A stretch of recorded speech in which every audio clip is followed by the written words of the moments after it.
Good afternoon, Dan McClellan, Geauga County Sheriff's Office. Several years ago, the Chardon School District and local law enforcement began conducting drills, training, practice, if you would, for an event just like occurred today. As a result of that, we were well prepared for the response.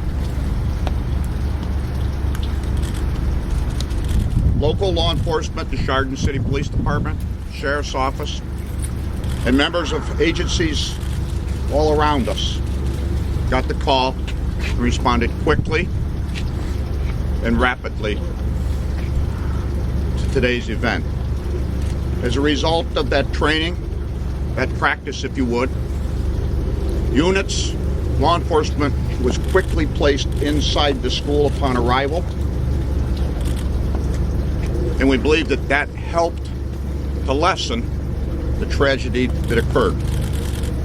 Unfortunately, much had occurred prior to law enforcement's arrival. I'd like to bring Joe Bergantz, Chardon School Superintendent, forward to speak as well. Joe Bergantz, Chardon Local School Superintendent.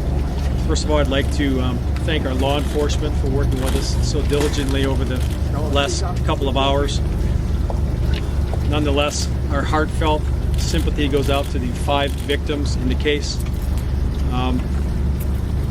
There's really not a lot you can say when you're responsible for the safety of 3,100 kids, other than the fact that we're going to do the best we can to make sure that our schools continue to be safe and to continue to work with law enforcement.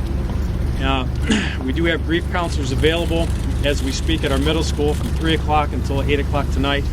We have organized a candlelight vigil at St. Mary Church across the street tomorrow night at 7 o'clock.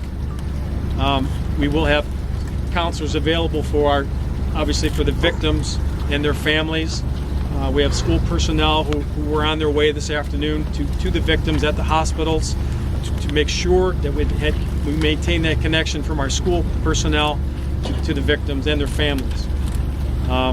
We're also making sure that those grief counselors are available to the kids in the immediate vicinity where the incident took place, as well as to our teaching staff, our professional staff, bus drivers, etc. So the next couple of days we'll be focusing heavy duty on some of our grief counseling, and then obviously subsequent sessions after that. Classes will be canceled for the entire Chardon Schools tomorrow. So there will be no students in attendance, and I'm asking that our teachers and our faculty and all support staff, with the exception of about 5 maintenance people in case we need access to the buildings, we want them to stay home and spend some time reflecting on family.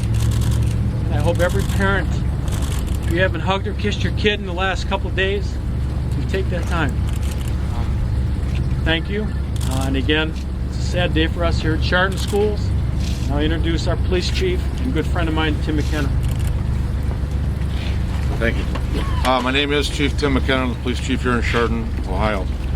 At 07:38 this morning, our first 911 call came into our station. Shots fired at Chardon High School, 151 Chardon Avenue. Immediately, the units that were on, as well as myself and numerous other law enforcement agencies, were responding to our scene. Information received upon my arrival was that the shooter had left the building. At that point, our team went right into the door to advise the EMS